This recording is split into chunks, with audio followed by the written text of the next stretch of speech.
Olá, queridos amigos, sejam todos muito bem-vindos à Alma da Canção, nosso programa quinzenal, que tem como objetivo levar a palavra sagrada de Bahá'u'lláh através das asas da música. Como sempre Bahá'u'lláh diz, a música é uma asa para nossas almas. Sejam todos muito bem-vindos. Estou muito contente de estar de novo na Alma da Canção. Fizemos aí uma pausa para reativar nossas energias. Estamos aqui de novo para agradar o coração de Bahá'u'lláh, abençoada perfeição, e de todos os amigos que gostam de pesquisar, gostam de saber sobre novidades e dizer que a fé de Bahá'u'lláh chegou para transformar os corações. Então, se você quiser transformar o seu coração, sejam muito bem-vindos à nossa Alma da Canção. Tenho a honra de dizer que, para apresentar esse programa, eu conto com duas queridas pessoas que me ajudam, que é o Max Willek e Bia Rangel. Bia Rangel no Rio de Janeiro, em São Gonçalo, e Max em Santa Catarina, em Tijucas, e eu no Guarujá. Então, sejam todos muito bem-vindos. Fico muito contente também de saber que a cada Alma da Canção nós contamos sempre com algum amigo que vem nos visitar e, graças a Deus, sempre fica.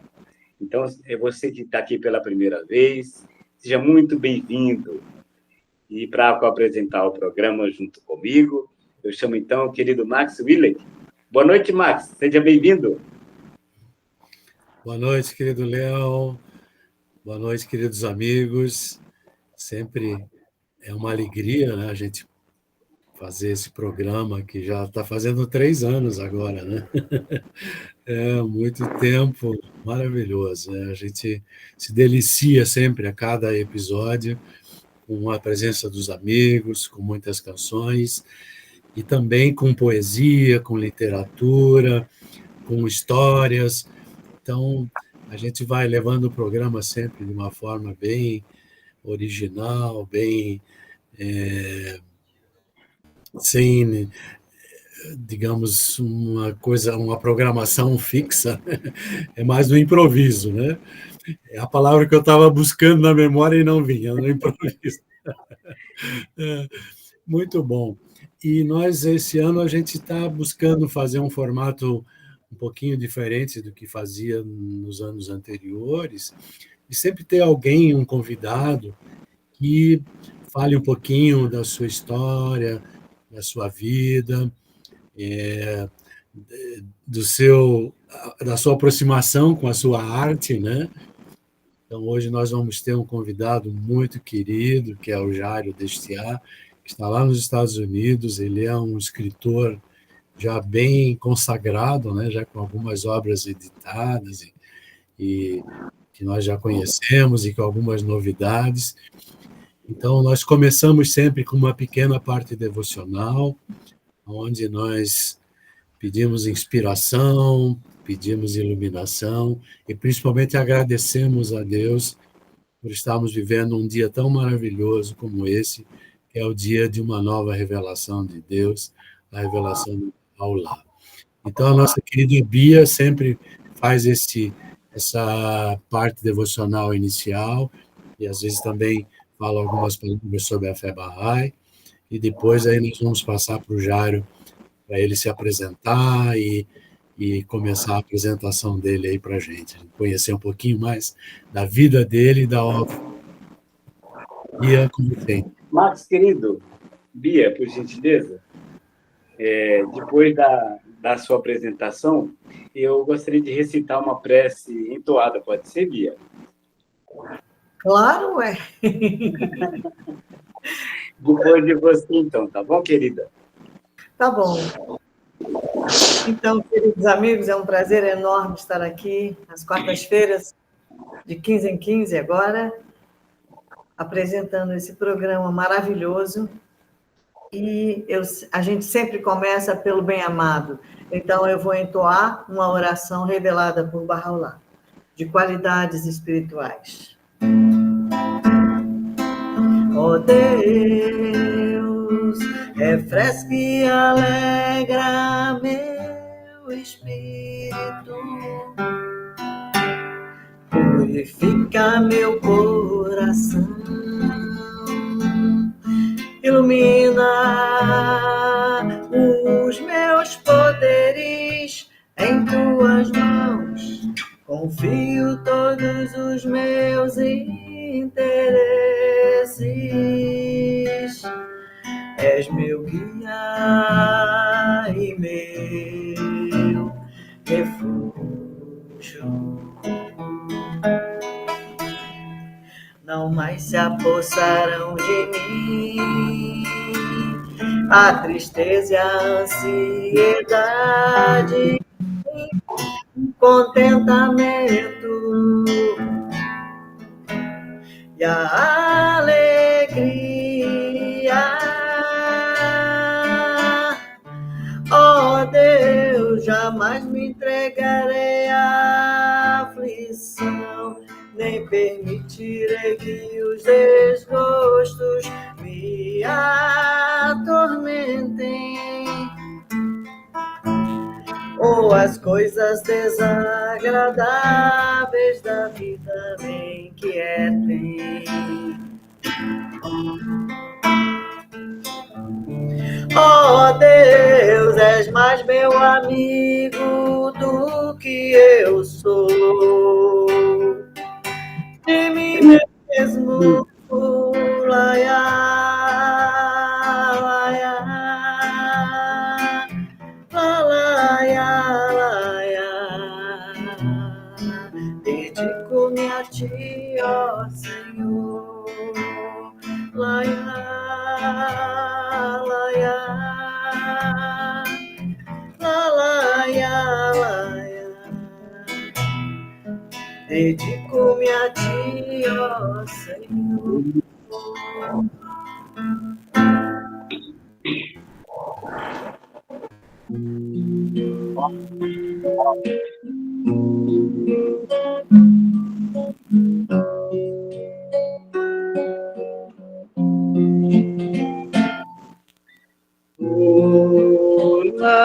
La voy a ti, engkau disayai,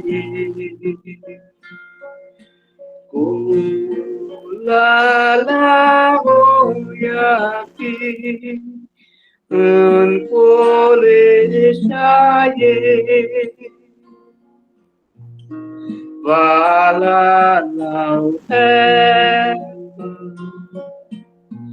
ya tabakelo mutebakilo ya tabakelo mutebakilo. Deus é suficiente para mim. Deus é suficiente. Ele verdadeiramente é o todo suficiente. Deixai confiantes nele, nele confiar, nele confiar, nele confiar.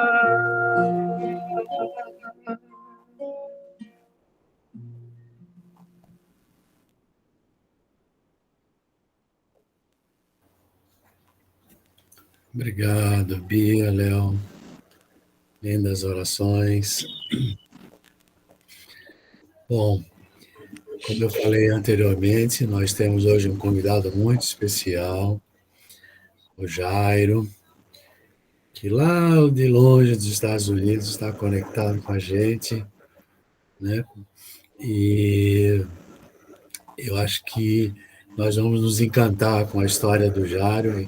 Se ele puder falar um pouquinho da sua vida pessoal, né? Como ele encontra a fé Bahá'í, como é que ele se declara Bahá'í, se ele quiser contar essa história vai ser bom, e como é que ele se aproxima dessa arte tão maravilhosa que ele desenvolve, da literatura, de escrever livros realmente muito, muito, muito, muito interessantes. Jário, contigo então, querido. Oi, tem gente chegando aqui na... Oi. Roanguiz, bem-vinda, querida. Um beijo para você. Bom, é uma alegria participar. Eu acho que eu não sou convidado, eu faço parte do programa sempre que posso. Então, eu me sinto mais um que troca ideias e já tive a oportunidade de participar com leituras dramáticas, e hoje a gente vai fazer uma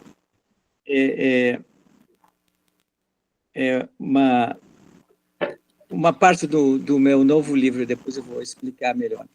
Então, como o programa está me pedindo, eu nasci em Porto Alegre, Rio Grande do Sul. Nasci numa família judaica, não muito assim religiosa, bem diversificada, com muitos amigos, e meus pais estudaram em escolas diferentes, até nem tinham muitas escolas da comunidade judaica naquela época.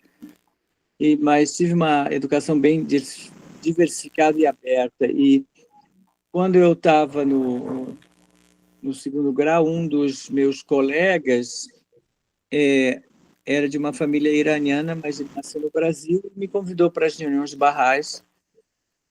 A família Vadat, muitos de vocês conhecem, o Henry, que agora mora em São Paulo. E então nós começamos a participar e as coisas faziam sentido, me ajudou muito na minha vida pessoal. Os meus pais gostaram muito, porque já conheciam Bahá'ís na cidade, já outros parentes tinham estado em Haifa, no Centro Mundial Bahá'í, Israel. Então foi uma passagem bem tranquila, e a gente tem que estar grato a Deus que de uma maneira persistente a gente continuou. Então hoje, isso foi em 1974, então já completei 51 como Bahá'í, que é uma bênção, é uma alegria, não só para mim, mas para minha família e todos os descendentes, como a gente sabe. E depois morava em Brasília, trabalhando num projeto de inspiração Bahá'í, Escola das Nações. Aí eu conheci minha esposa, Ellen, e nos casamos em 83. Aí depois, um pouco mais tarde, fomos para Porto Velho de Pioneiros, e moramos lá 13 anos. Aí em 98, por questões da família dela, a mãe dela já estava bem de idade, nós viemos para cá. E aí nossos filhos vieram juntos e constituíram família. E a gente, agora estou com 7 netos. 7. Mas vamos seguindo. E sobre a pergunta da literatura, eu já escrevia e publiquei algumas coisas, assim, mas sempre era difícil, porque você não tem referências e sabe do que você está fazendo e tal. Aí, por uma certa ironia, foi justamente na pandemia que eu comecei a fazer uma oficina de escrita criativa, chamada Subtexto. Então, no meio daquele isolamento incrível, a gente conseguiu participar de uma turma de uma pessoa de Porto Alegre, que tinha sido colega da minha irmã, no Colégio Israelita também. E então participamos, e no final escrevemos um livro, e é uma pessoa bem conhecida em Porto Alegre, Cíntia Moscovitch, Então, ela inspirou muito a gente e fizemos um livro. Aí resolvi me dedicar mais a histórias de narrativas curtas, que é mais fácil para as pessoas lerem. Então, já publiquei alguns livros, tanto individualmente como em coletâneas, conjunto com outros escritores. E agora, se Deus quiser, em agosto ou julho, vamos ver, estou lançando um novo livro chamado A Igreja dos Ateus. A Igreja dos Ateus. Então, tem sempre uma questão de humor, mas também um desafio que eu sempre tento trazer na literatura. E outro aspecto importante desse trabalho, e de outros, mas esse eu consegui talvez colocar de uma maneira bem clara,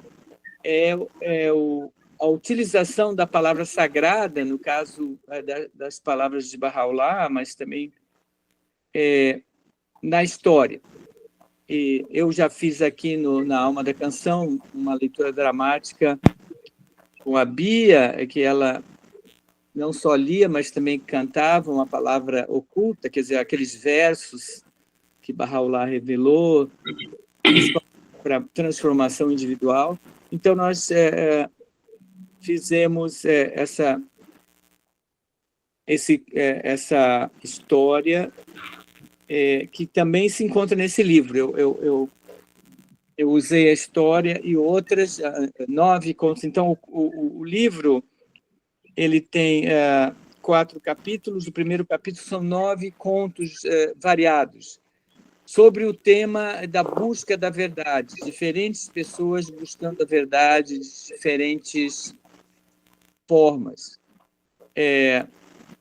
Normalmente, existe uma interação entre a religião e a busca da verdade. Não necessariamente, mas para também dar uma surpresa para o final, né? Mas, então, no capítulo 2, se chama A Igreja dos Ateus, que é um grupo de amigos que se resolve saiu das suas igrejas por motivos pequenos. Eu também não quero, eu tentei de uma maneira assim, não entrar no chavão, assim, né? Como é que chama? No chavão que chama?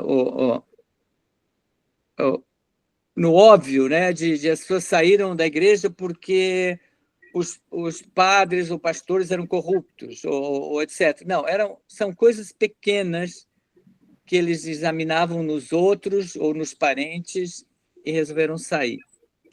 Então, a gente chama, às vezes, pequenos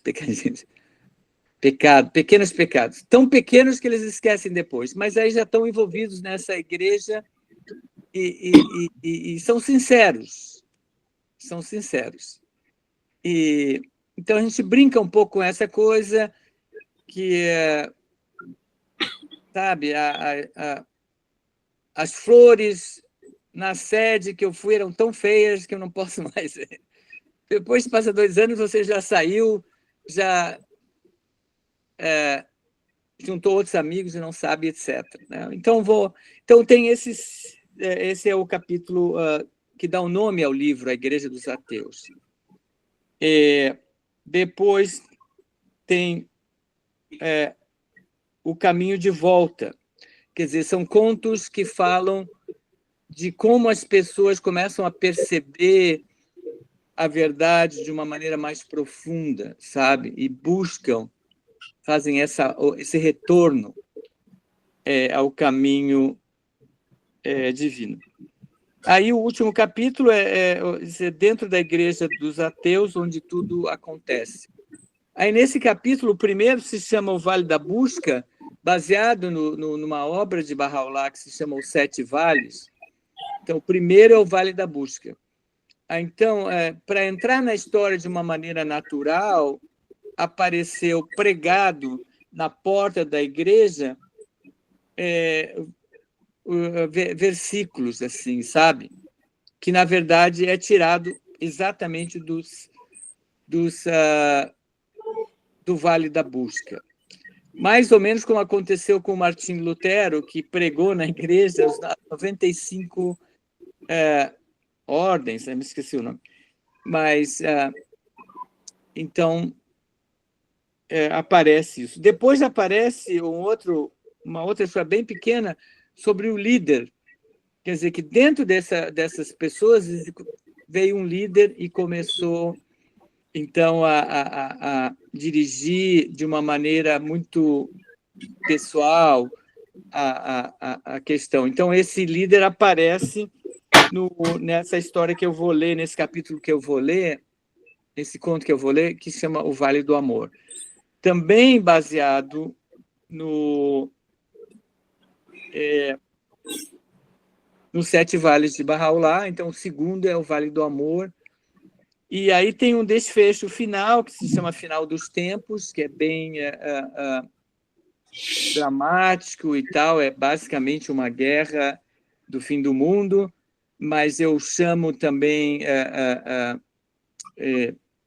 que virou tipo Tabarsi, Mariupol, Varsóvia, todas as guerras e cercos dos mundos todos. E também o nosso querido amigo Luiz Henrique participou desse trabalho, revisando e também colocando as notas de rodapé. Então, ele dá explicações. Quando eu falo Mariupol, ele tem uma nota embaixo e diz: Mariupol na Ucrânia, aconteceu isso, foi um cerco, etc. Então, isso ajuda o leitor a colocar dentro do contexto. Tem um conto que é baseado numa história real, que é sobre na época da Revolução no Irã, né? 1979, quando o Shah do Irã foi deposto. Então, tem uma entrevista e tal, e falam nomes: Ayatollah Khomeini, Shah Reza Pahlavi. Então, o Luiz Henrique faz notas de rodapé explicando essas figuras. Então, eu acho que ficou interessante o trabalho.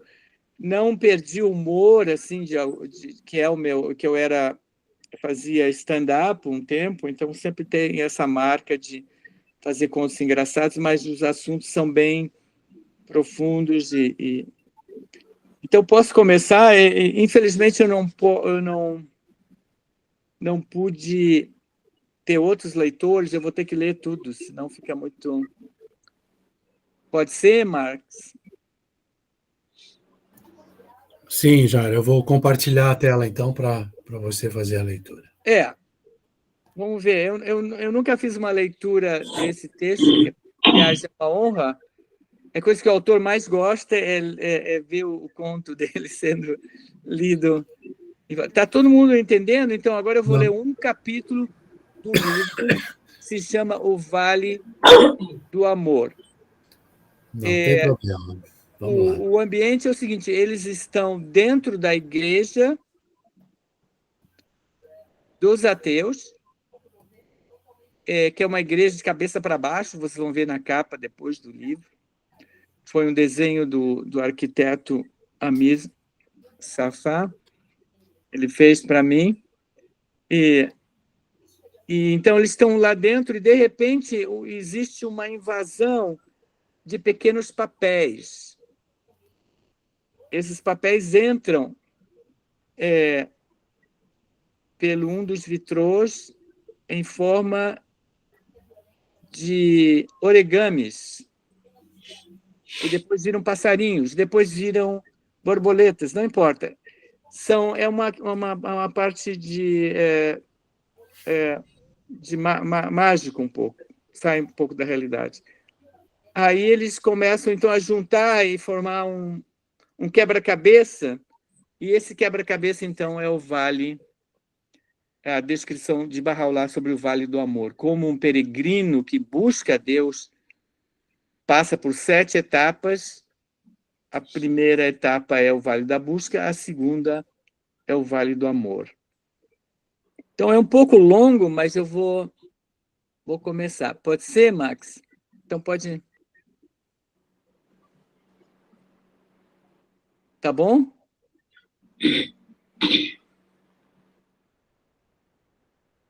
Ok. O Vale do Amor. Então, quem está falando é o líder, esse que é bem do mal mesmo. É bem, tipo Darth Vegas. Estamos sofrendo um ataque premeditado. A voz alarmada. Temos que nos esforçar, estar vigilantes, alertas. Vamos vencer. A não-fé é mais importante e poderosa que poemas bonitos. Palavras belas que só servem para consolar alguns, mas não a nós, exclamou desesperado o líder do grupo, quer dizer, o líder da Igreja dos Ateus. Ele não era truculento como os ditadores da América Latina ou África, mas soube consolidar seu poder dentro da organização. Entre tantos esforçados, membros neutros, opacos, serviçais. Aí começa. Centenas de pequenos pedaços de papel estavam espalhados no chão da Igreja dos Ateus. No principal dia para os não crentes, a manhã da dúvida. Cada papelzinho continha algumas palavras ou pequenas frases. Os não devotos, por alguma intuição ou curiosidade, começaram a juntar e tentar sequenciar os papéis dispersos no meio ao salão, buscando dar um sentido ao conjunto, como se fosse um quebra-cabeças literário, que era. As mensagens contidas em cada papelzinho foram enfileiradas, dando origem a um grande texto com profundos significados. Parem todos, que é isso? Como isso aconteceu? Diz o líder. Os papelicos chegaram voando. Eram mariposas, depois libélulas, e borboletas, e minúsculos beija-flores, e então origamis, ainda voando, pois pássaros eram. E aí pousaram, disse Ramalho, um cara meio louco. O chefe do grupo encara todos, e depois cada um com expressão entre a fúria e o desalento, sacudindo os braços, tentando acordá-los do sono da negligência e da crença. E berra. E vocês vão acreditar nessa história da carochinha do Ramalho? Esse sei lá o quê? Sim, mas... um buraco em um dos vitrais de nossa casa, os papéis devem ter entrado por ali. Eu não acredito, nós não acreditamos em milagres. Aí ele descreve, o Ramalho de novo. E foram pousando nos bancos de madeira, nas imagens dos não santos, nos não altares e não púlpitos, e nas alas e no vitral com temas não religiosos, e no órgão da não igreja, e brincaram com os tubos, e criaram sons novos, e levantaram voo com os acordes, e sobrevoaram o coral, e os oratórios, e o não confessionário, e se foram deixando cair nos corredores, ainda dobrados, ainda amassados, e... Chega! Grita novamente o líder. Vou chamar a polícia oficial, e a guarda do não-Estado, e as milícias da descrença, e o exército moral, e as falanges das disputas, e as esquadrilhas da dúvida, e o partido... sei lá. E correu. Os demais continuaram a coletar os papéis, sem dar bola aos rufos e bufos do líder, que saiu segurando seu manto de fúria, pedindo o beijamão da arrogância, balançando o incenso da vaidade.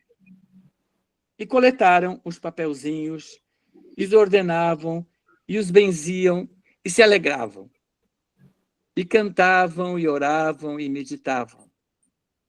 Algumas instruções técnicas eram necessárias para uns. Outros colocavam os papéis em ordem totalmente por intuição. A congregação virou uma colmeia. Cada um sabia o seu trabalho.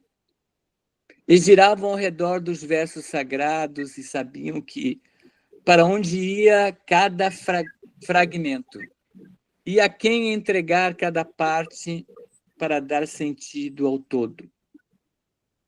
Era o próximo ao seu lado, prestes a servir e fazer a sua parte, colocando os seus papelzinhos em ordem. Foi surgindo uma fila, uma grande fila de papéis emendados, que era mais ou menos assim. Aí começa a história do Vale do Amor, de Bahá'u'lláh. E entrará de imediato no Vale do Amor, e será consumido do Vale do Amor.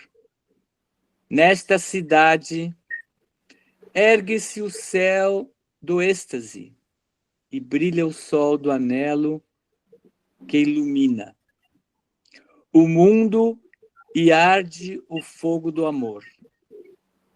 E quando o fogo do amor flameja, converte em cinzas a colheita da razão. O viajante... E agora?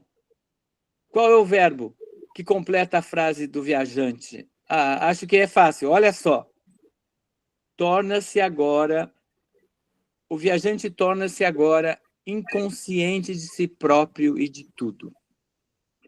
Além de si, não vê a ignorância, nem o conhecimento, nem a dúvida, nem a certeza, não distingue entre a manhã da orientação e a noite do... E buscavam a próxima palavra, que continuava a frase e completava a ideia. Erro. E a noite do erro foge tanto da crença como da descrença. E o veneno? Veneno? Sim, o veneno mortal. O veneno mortal é para ele um bálsamo. Assim, pois, diz Attar. Esse eu conheço. Deixa comigo. Eu sei qual é o próximo verso. Está ali. Eu vi. Para o infiel, o erro. Para o fiel, a fé. Para o coração de Attar, um átomo da tua dor. O corcel deste vale é de novo, o cavalo. Qual será? No vale da busca é a paciência. No vale do amor E liam em voz alta as palavras, pensando em voz alta também. E o corcel deste vale é a dor. E se não houver dor, jamais terminará esta jornada.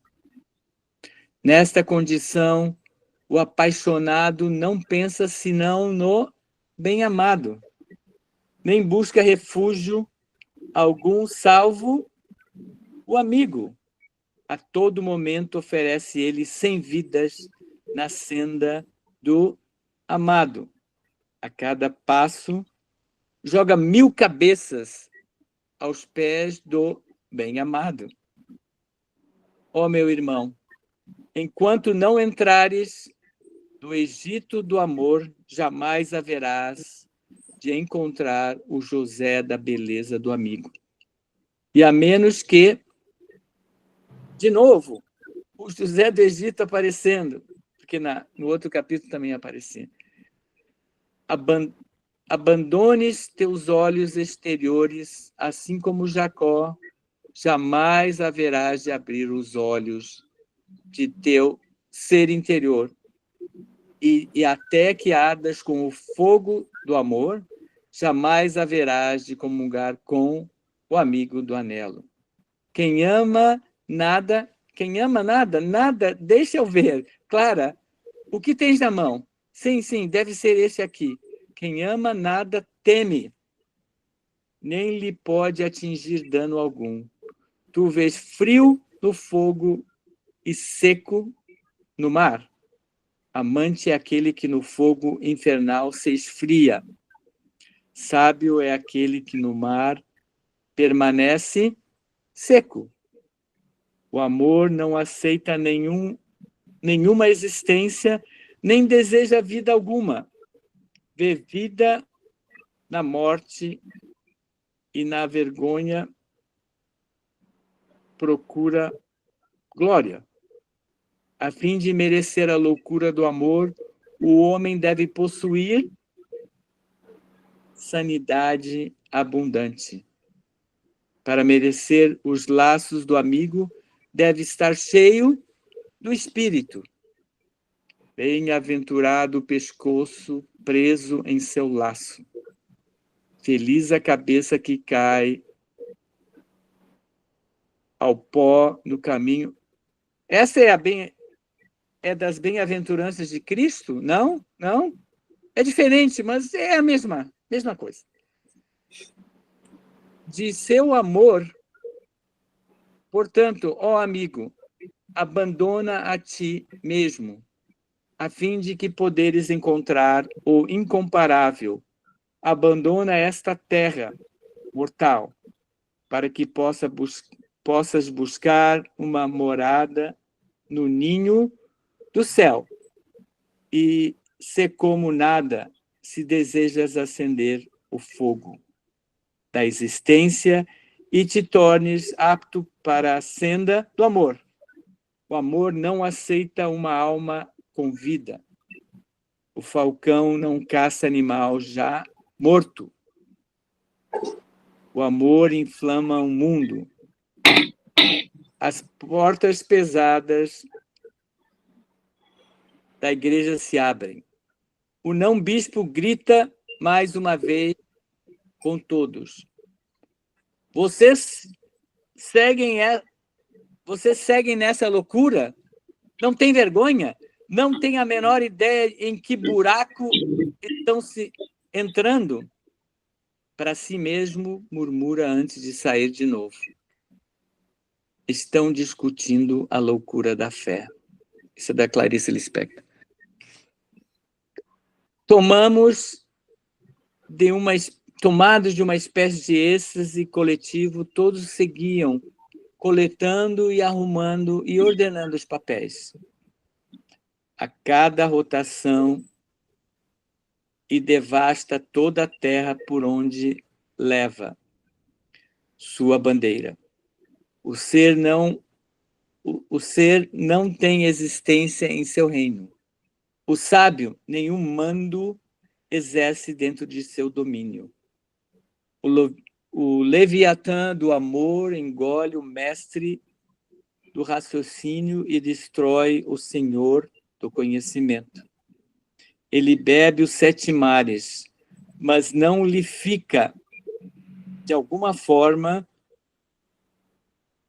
pela prática ou pelo anseio, foi ficando cada vez mais fácil completar o quebra-cabeça. Sacia...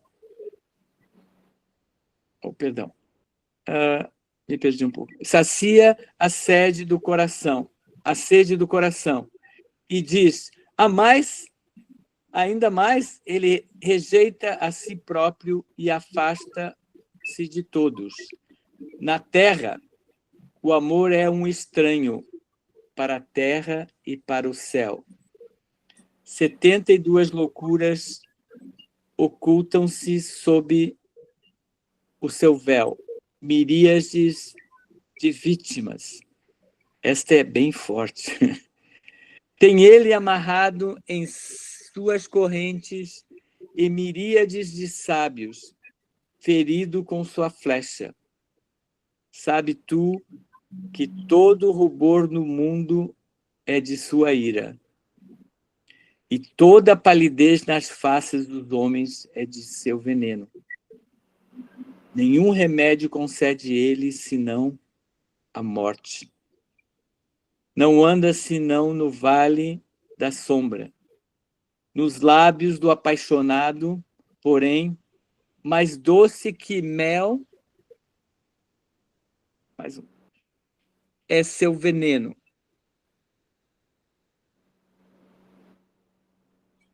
O veneno, de novo, é seu veneno.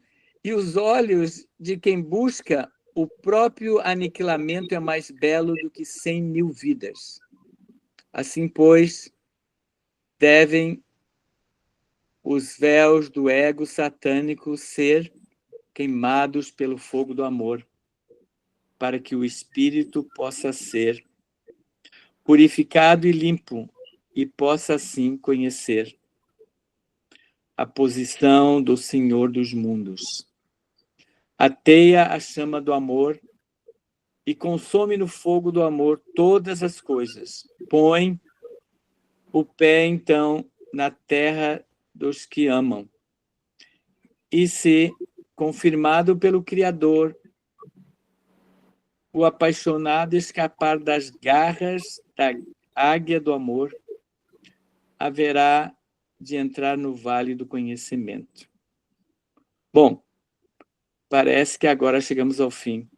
Será? Acabou.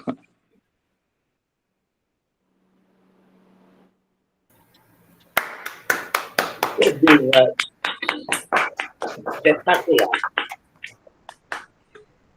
Lindo! Nossa, Jairo, emocionante. Maravilha, Jairo, maravilha.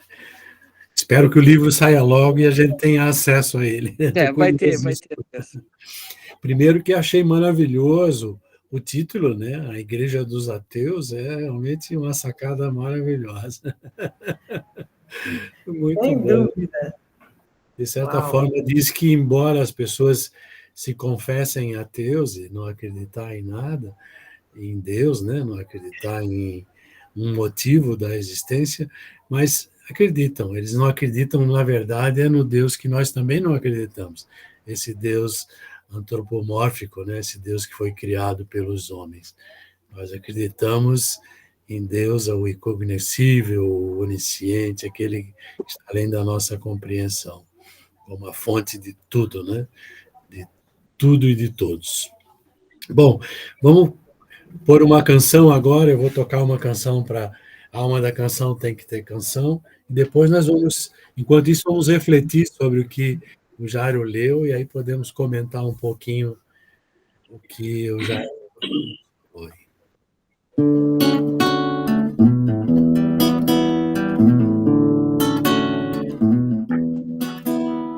Voar, todo azul, voar, estrela me guiar, luzes lá do céu, cantar, todo tom cantar, som a me guiar, notas lá do céu. Se Deus abençoar, um dia te buscar, amar você, a luz do teu olhar, seu brilho me dirá que vai ser tão fácil te encontrar no amor de Bahá'u'lláh. Tão fácil te encontrar no amor de Bahá'u'lláh.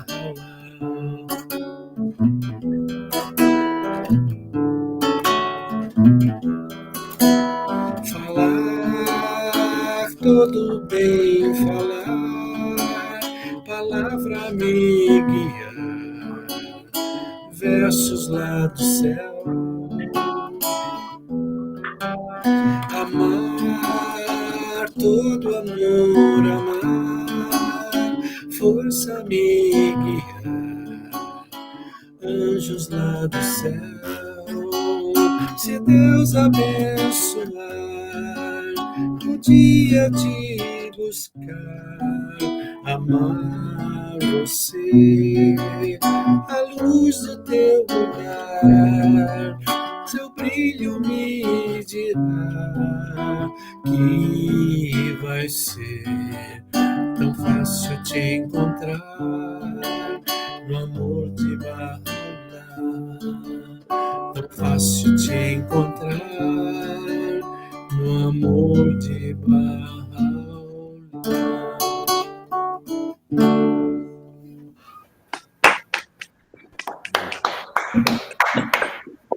Lindo, viu, Max? Lindo.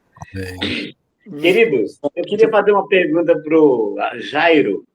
Antes, eu queria fazer um comentário sobre o fim do mundo, né? Achei lindo essa metáfora do fim do mundo, que o fim do mundo, à medida em que ele foi falando, ele foi dando o motivo do fim do mundo. Então, esse fim do mundo é bem sutil, não tem nada a ver com físico, com o mundo físico. E eu queria perguntar para Jairo como é que você chegou a esta, por exemplo, o sábio destrói o senhor sábio, né? O senhor do conhecimento é também destruído, e aí vai.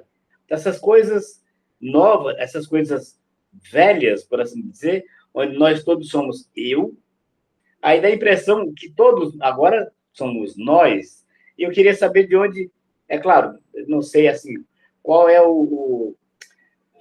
por onde você foi para chegar aqui, não é, Jairo? Nessa destruição desses pontos. O sábio, o conhecedor, o cara que pode, enfim, como é que você chegou nesse ponto? Obrigado, Léo. Primeiro, só uma pequena explicação que no livro vai ter... Eu me atrapalhei um pouco na leitura, mas no livro vai ter um pouco a leitura, as frases que são diretamente dos 7 vales, que eles montaram num quebra-cabeça, assim, né? Vão estar em itálico. Então, isso vai ser mais fácil identificar quando é a voz dos personagens ou os 7 vales. Agora, a pergunta do Léo é muito oportuna, mas é bem claro naquelas pessoas que leem os 7 vales de Bahá'u'lláh, que são basicamente as 7 etapas do peregrino em busca de Deus. Então, como a Igreja dos Ateus, na verdade, era um grupo de pessoas bem intencionadas e tal, mas fazem algumas atrapalhadas e tal, e depois surge um líder bem assim, mau caráter e guia e radicaliza as suas crenças, mas também com comparações históricas, né? Como a gente sabe que teve, que normalmente a gente fala muito que as perseguições, que a maioria das guerras são as religiões que causam, isso é verdade, mas também existiram grupos não religiosos que fizeram guerras e perseguições, como a Revolução Cultural, o próprio nazismo, que não era uma coisa religiosa, etc.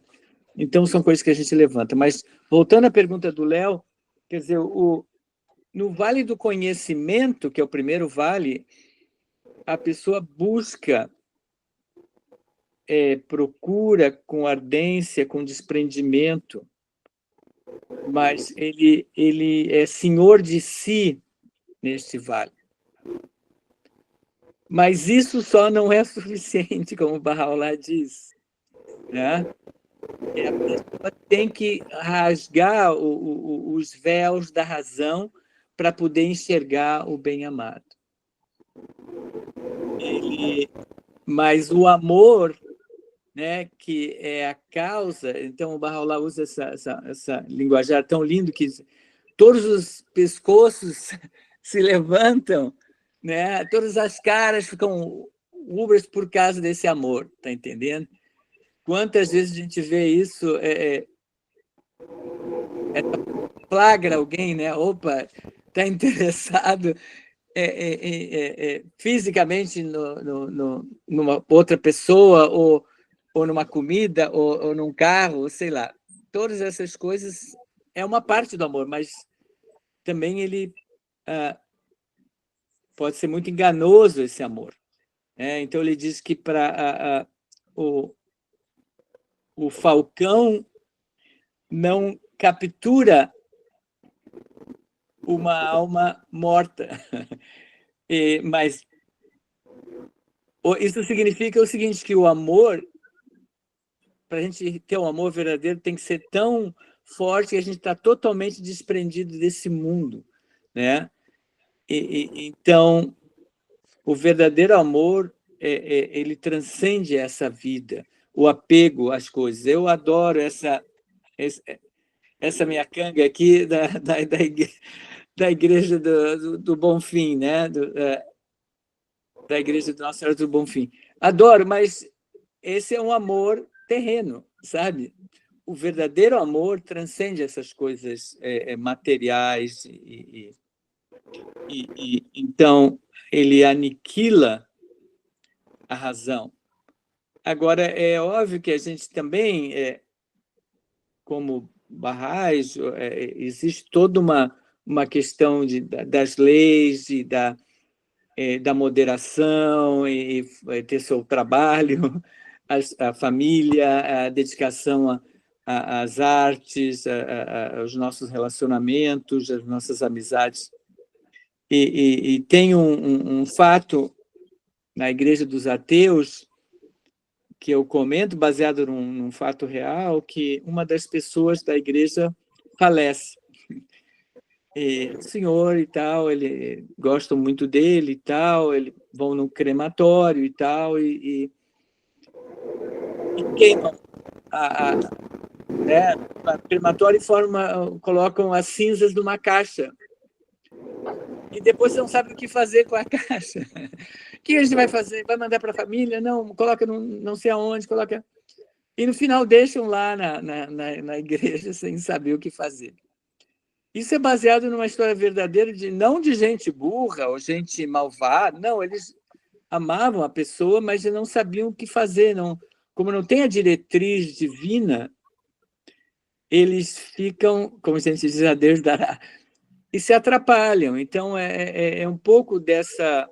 Então, eu não critico essas pessoas por causa da igreja, por serem da Igreja dos Ateus, ou fundar a igreja, mas eu brinco um pouco com essa história de que as pessoas sem a orientação divina, às vezes, batem cabeças, mesmo bem intencionadas, ou então ficam na mão de lideranças mal intencionadas. Então, por isso que a gente precisa da renovação da religião. Então, tentei, dessa maneira sutil, sem ser uma coisa assim de pregação, né? Sem cair nos jargões, essa é a palavra que eu queria usar, jargão que os pastores são corruptos, que a política não sei o quê, entra na política, sem tentar tirar tudo isso, mas fixar nessa questão da busca e na falta de guia. Então, através de várias metáforas. Mas o objetivo maior era usar a palavra sagrada, né?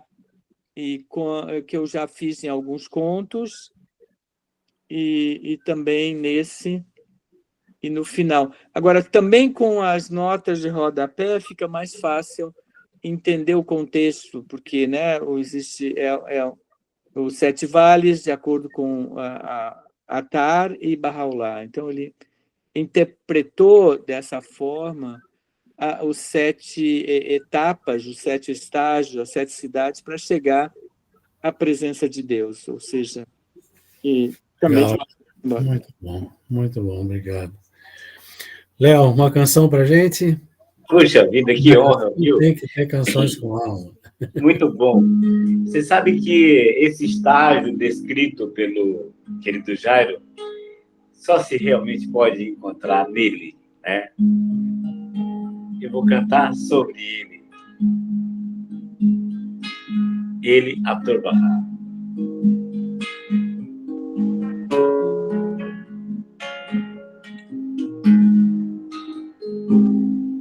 és a ave gerada do amor.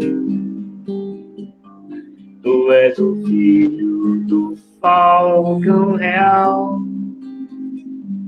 Tu tens o jeito perfeito de amar, que me ensinou como ensinar a causa do Pai Bahá'u'lláh.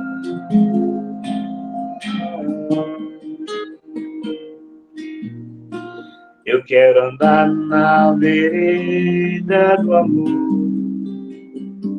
quero ensinar como Abdul-Bahá. Vou convidar meu amigo ou irmão para vir consultar e juntos ensinar a causa do Pai Bahá'u'lláh.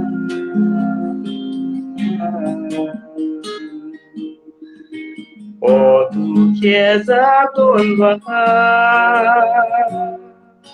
dá-me tua mão e um abraço. Oh, tu que és Abdul-Bahá, quero seguir os teus passos.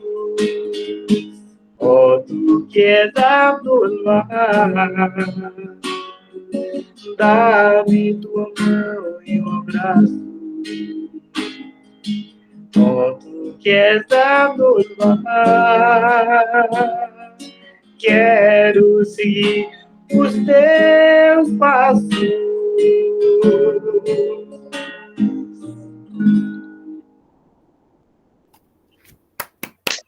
Muito bom, Léo, muito bom. Também alguém tem algum comentário, alguma pergunta? Tem a foto do mestre ali numa das... Salve, querida Ângela! Uhul! Bem-vinda! Uma coisa que eu acho importante é quando, né, fala em fim do mundo, né, quando a gente ouve essa palavra mundo, quase que imediatamente vem à mente da gente o planeta Terra, né, com todas as suas cidades, enfim, todas as suas edificações. Mas, na verdade, mundo é muito mais... Quando se fala em mundo, em termos dentro de ensinamentos religiosos, está se falando muito mais num modo de vida, está se falando muito mais numa civilização, falando muito mais no modo como a humanidade se conduz sobre esse planeta, né? Então, essa ideia de que do fim do mundo, de que o planeta vai ser destruído, tal, isso é uma fantasia, né? Isso não vai acontecer.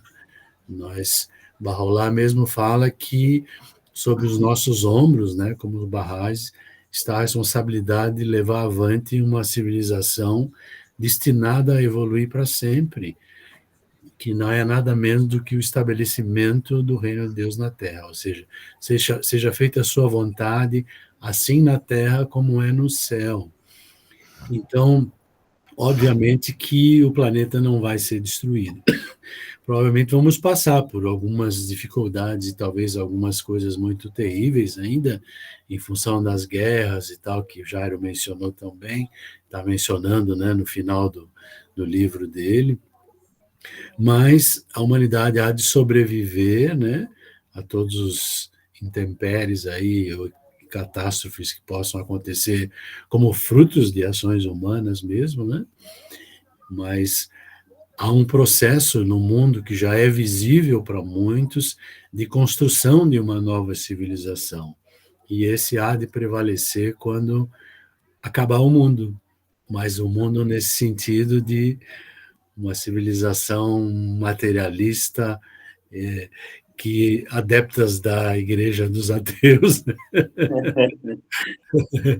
Agora, uma coisa que eu particularmente penso, né, sobre pessoas que não acreditam em Deus e tal, mas todos no fundo sim, né? Porque muitas dessas pessoas, algumas que eu conheci pessoalmente, inclusive, não acreditam, não, Deus não existe, tal, tal, tal. Mas são torcedores de futebol, têm enfim, torcem para que algumas coisas deem certo, né? E esse ato de torcer para que alguma coisa dê certo não é nada mais do que buscar auxílio de algo transcendente, né? De uma força superior que o ajude, né? Então, ele não está... Se tivesse no controle dele, ele mesmo faria, né? Então, ele pede, vamos lá, vamos, força, tomara que ganhe, tomara que consiga, tal. O que ele está fazendo? Está pedindo uma ajuda externa de alguém mais poderoso que ele. E Então, outra coisa, Max, como você bem todos acreditam mesmo não acreditando. Exato, né? exato. Max, uma coisa interessante é que a pergunta que alguém me fez hoje: como é que eu posso acreditar que o mundo vai se acabar tal como descreve na Bíblia? Claro que isso nós sabemos que é de forma simbólica, né? Mas boa parte das pessoas acredita que isso é físico, como você acaba de descrever. Muita gente acredita assim. Como pode um mundo tão belo desses, né, se acabar? Não faz sentido se você pensar nas coisas materiais. Por exemplo, a luz elétrica, o maravilhoso sistema de internet que a gente está agora, cada um em uma cidade, distante, uma barbaridade um do outro, no entanto, todo mundo juntinho aqui. O sistema de comunicação, é o movimento dos navios nos mares, é os aviões nos ares, são os carros na terra, maravilhosamente velozes, espetacular o sistema de distribuição, aliás, de produção e distribuição nos mercados, o gás que vem de um lugar para outro, o óleo, a gasolina, enfim, todas essas maravilhas, imagina, elas estão aqui, oferecidas por esse poder que nós chamamos de Deus, para que isso seja estabelecido a paz no mundo. Os homens, no entanto, como esse ateu, ele prefere dizer, bom, eu não acredito. Por que ele não acredita? Primeiro, porque ele não enxerga. Ele é um cego para a realidade. Ele só enxerga a si próprio, como uma galinha que não consegue subir, por exemplo, à altura de um pássaro para enxergar a realidade do contexto em outros lugares. Ela só enxerga ali ao seu redor. Então, eu acho que o ateu, ele tem toda a razão de não acreditar pelo fato dele não ter essa noção. Então, realmente, aquela máxima, né? Eu prefiro um ateu convicto do que um crente fanático, porque o ateu, ele simplesmente não acredita. E o sujeito que é crente fanático em Deus, seja lá no que for, ele se torna agressivo. Então, essa beleza de ser, de acreditar ou não, é por conta da nossa velocidade ou do nosso voo, né? Como o próprio Jairo citou aí, Deus o Todo-Poderoso, como o falcão, né? O exemplo do falcão, ele não ressuscita uma ave morta. Ele não ressuscita, não faz voar uma ave que morreu, né? Quer dizer, embora ele faça o que ele quiser, ele tem o poder que ele quiser, mas o ateu em si é muito mais tranquilo trabalhar com ele. Ele tem todo o direito. E a beleza de ver, uma certa hora dessas, ele vai dizer, bom, finalmente eu sou obrigado a acreditar que existe algo, como bem falou o querido Max. É sempre a gente dizer, tomara que aconteça tal coisa. Mas isso é uma crença, né? Muito legal, viu, Max? Muito bom. Legal, legal. Alguém disse até que Deus é ateu, que não acredita em nada superior a ele. Essa foi genial, viu, Max? Muito bem. Que tal uma musiquinha agora, Bia? Ok. A gente já está caminhando para o fim do nosso programa, então já fica a tua saideira aí. Tá ok. O nome dessa música é Meu Sonho Presente.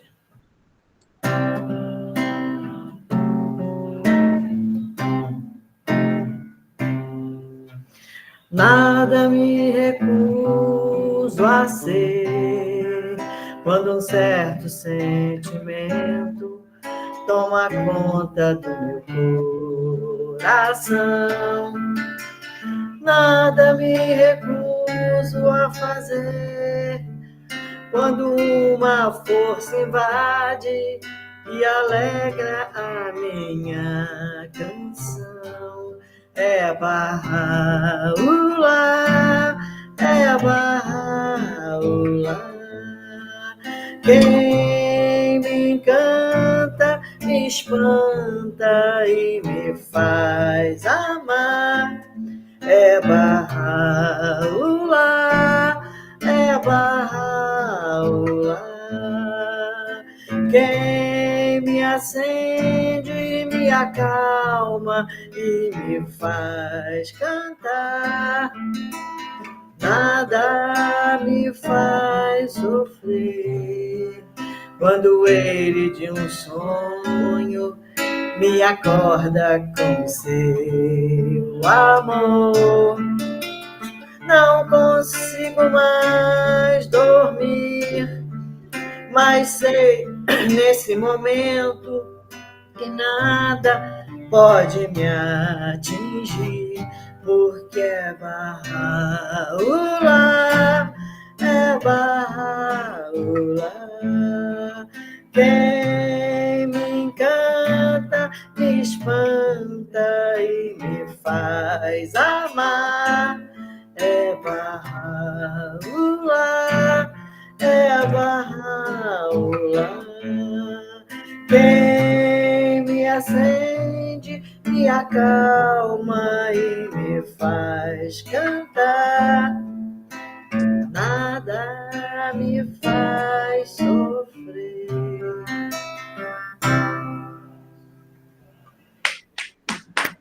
Muito bom, muito bom. Lindo, Bia. Parabéns. Lindo. A Ângela, querida amiga que está sempre com a gente aqui, ela costuma recitar algumas poesias. Eu não sei se ela trouxe alguma hoje para a gente. Não? Então, quem sabe na próxima, né? É uma poetisa, a Ângela, muito bom. Então, queridos, estamos caminhando para o fim do nosso programa de hoje. Espero vê-los todos no próximo, né? Todos vocês provavelmente vão receber os convites ou vão ter acesso ao convite para poder participar. Provavelmente será daqui uns 15 dias. Então, eu agradeço a presença de todos e principalmente do querido Jairo por ter nos apresentado esse texto maravilhoso e desejamos a ele todo o sucesso do mundo aí nessa sua nova empreitada aí, que se corra tudo bem e estou super curioso para ler esse livro aí. Então, está aberto para vocês, se quiserem fazer. Obrigado, querido. Queria falar que, para ficarmos atentos aos convites próximos da Alma da Canção, que sempre tem um convidado, né? E ali é sempre uma surpresa muito boa, tipo essa de hoje, né? Muito bem, Bia, muito bem. Obrigado, querido. Valeu. Eu aguentei até. Grande beijo. Uma boa noite a Nossa, O todos. quê, Carol? Boa noite, querido. Obrigado. Boa noite. Fiquem com Deus. Até mais. Bom, amei. Até amei. a próxima. Tchau. Até a próxima, viu? Pena que eu perdi a maior parte, né?